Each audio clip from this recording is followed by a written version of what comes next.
નમસ્કાર, હું Rinku Prajapati public Indian ન્યૂઝમાં આપનું સ્વાગત કરું છું। શરૂઆત કરીએ આજના સમાચારની। દહેવાણમાં ખેતરમાં મૂકેલા ઝટકા મશીનના વીજ કરંટથી મહિલાનું મોત। બોરસદ તાલુકાના દહેવાણ ગામે છીણાપુરા સીમ વિસ્તારમાં 3 દિવસ પૂર્વે પાકની સાચવણી માટે મૂકેલા ઝટકા મશીનનો વીજ કરંટ લાગતા એક મહિલાનું મોત નીપજ્યું હોવાનો બનાવ બન્યો હતો। આ અંગે વિરસદ પોલીસે ખેતર ભાગે રાખનાર ભાગ્યા વિરુદ્ધ ગુનો નોંધી કાયદેસરની કાર્યવાહી હાથ ધરી છે।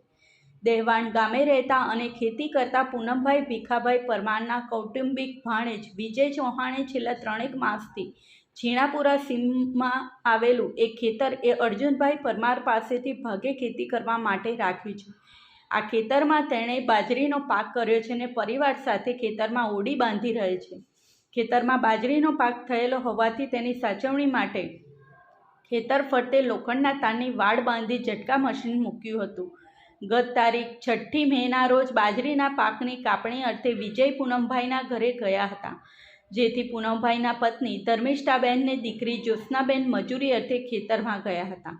મજૂરી કામ કરતી વખતે ધર્મિષ્ઠાબેન અચાનક ખેતરની ફરતે આવેલી તારની વાડને અડી જતા તેમને કરંટ લાગ્યો હતો, જેથી તરત જ તેમણે રાસ ગામના સરકારી દવાખાને લઈ જવાયા હતા, જ્યાં તેમનું મોત નીપજ્યું હતું। આ બનાવ અંગે વિરસદ પોલીસે અપમૃત્યુની નોંધ નોંધી પોસ્ટમોર્ટમ કરાવ્યું હતું। આ અંગે વિરસદ પોલીસે વિજયભાઈ છત્રસિંહ ચૌહાણ વિરુદ્ધ ગુનો નોંધી વધુ તપાસ હાથ ધરી છે। આ સાથે આજના સમાચારને અહીં સમાપ્ત કરીએ છીએ।